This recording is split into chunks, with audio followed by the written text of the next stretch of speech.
everyone, welcome back to my channel. I hope you are all doing well. In this video we are using the same Kintsugi coaster mold that you would have seen in the previous video, except I filmed this one first, but I love the nebula one so much I posted that video out before this one. We are going with navy blue and gold and I hope you love it. Let's go.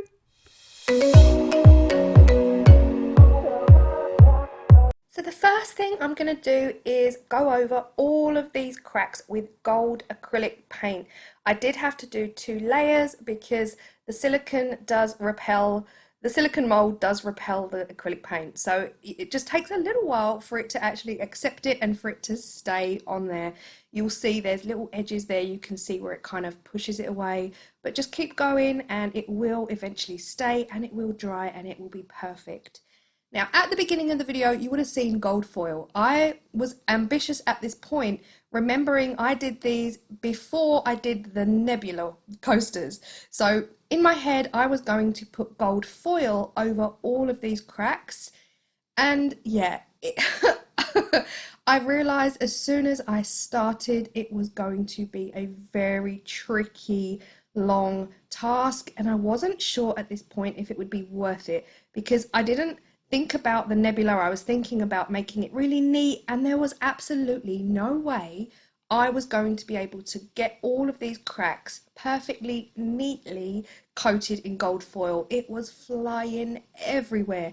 So in the end, I did not use the gold foil. I just stuck to the gold acrylic paint. But something incredible happened at this point, because you'll see me try the gold foil before realizing it was not going to work. We have a family of magpies that live in the tree at the bottom of our garden, and I feed them regularly with bird snacks, and on this particular day the food had run out, and look what the magpie did. So you need to turn your volume right up to hear what this magpie came to tell me.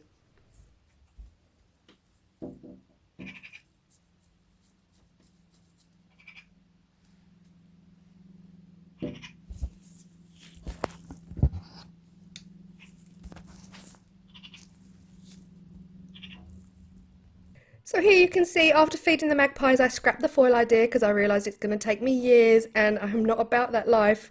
I am using glass cast purple pigment, which is the same pigment I used in the nebula design as well, and I'm also using some darkest indigo by Resin Order. I don't know if they're going to work together very well, but I knew I wanted a dark bluish purplish kind of colour scheme. They did end up being a little bit more navy than purple, but I still think purple and gold would have been absolutely gorgeous together.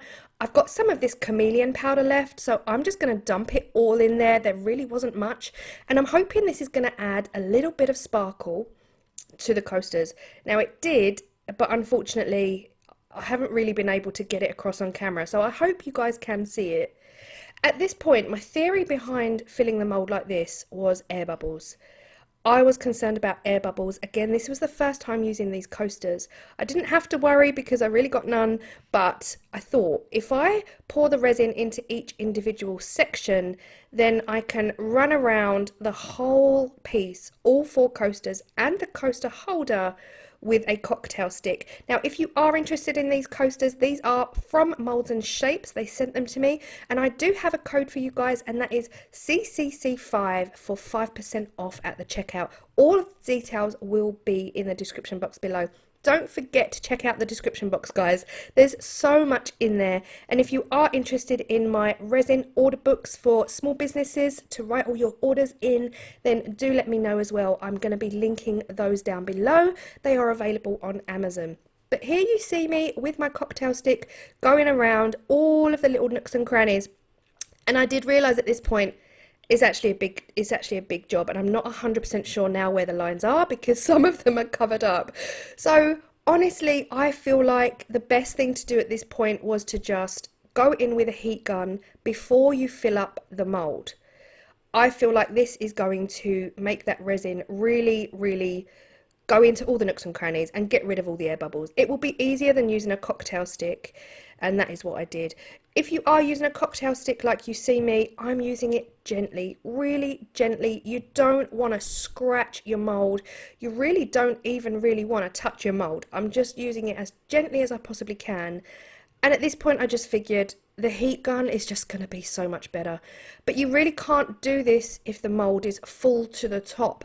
So my advice would be pour a little bit in and then use your heat gun, and hopefully all of those air bubbles in those nooks and crannies will come out and a job's a good one, and it will be a right, and it really did work as well. I was so happy because I barely saw any.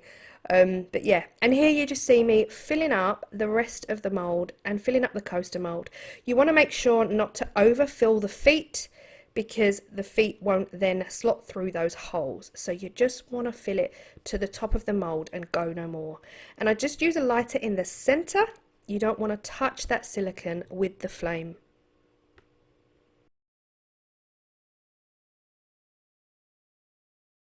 So it was time for demold, and I think sparkle, can you see the sparkle? It was so hard for me to get this sparkle on camera. What my eyes could see and what the camera was picking up were not the same thing. So I figured I would wait for a really sunny day so that I could show you the true sparkle that has come through from using that chameleon powder. And unfortunately, that sunny day never came because it has pretty much rained here for at least I want to say 2 weeks. It has been raining here, but you can just catch right there, you can just catch a glimpse of this gorgeous sparkle that came out from that chameleon powder. Now, I did get questions in my nebula video about whether I should fill those cracks. You can fill those cracks, and there is an element of messy here because I coated it in gold paint. Some of the gold paint seeped down, so that is appearing on the surface, but honestly, I love them. So if you wanted to fill those cracks, you absolutely could. I just feel like I really wanted them to stand out and I wanted the cracks to be visible. So how you use these molds is entirely up to yourselves. And you can see on this one, there's a little bit of residue from that gold paint where it seeped down. Now the plan is to go back into those cracks with the gold paint and just neaten them up. I think that's the next step for me, is to go back in, neaten those up, because there are areas where you can see it hasn't quite coated the sides. But so far, this was my first set and I was absolutely in love with them. And this really also inspired the Nebula set because I just wanted to use gold foil, and I just thought I'm not going to be able to use it neat. It's not going to look neat. So what design can I use? And that's when I saw the Jesmonite jewellery, and hence, yeah, that is how the Nebula design was born. But you can see on the coaster holder there, it really does need neatening up. I need to go back in with a fine paintbrush and some gold paint and just bring it all back together. And yeah, I'm loving these though. There is something so classy to me about navy, blue and gold as I drop the coaster holder. But yeah, you can see how easily these slot in to those holes. And yeah, job is good. I absolutely love these coaster molds. I just want to keep making, but I am going to move on next week to another set of coaster molds that Moulds and Shapes sent me, because they did send me quite a lot. So here you just see me putting it all together. Of course, these feet are in there, but they're in there loosely at the moment because I haven't glued them yet, and I'll show you in a second how I'm going to glue them. Very similar to the Nebula design. And this is how easy it is then for this coaster holder to take all of the coasters. And I love it. It's such a simple design. And out of all of their coaster holders, I have to say this design is my favourite. I'm just letting you all know I absolutely love it because it's just so elegant and easy to put together. And this is what it all looks like together, but we are going to glue the feet. So to glue the feet, I am using the Super Glue Gorilla Glue Gel, and it really does work lovely. And all I'm going to do is put one dab on each side of the feet, so one here, one here. Then I'm going to slot the feet over into the coaster holder, so you just slot them through, and then the weight should keep them in place quite nicely. But I'm going to save you from seeing that. You would have seen that in my previous video where I made the Nebula coasters, so if you want to see exactly what I do, then go check that out. Here it is all glued together, and I absolutely love the set. I love the colours. Let me know what you think in the comment section down below, and thank you all so much for your support, guys. I really appreciate it, and I will see you all in the next video. Bye!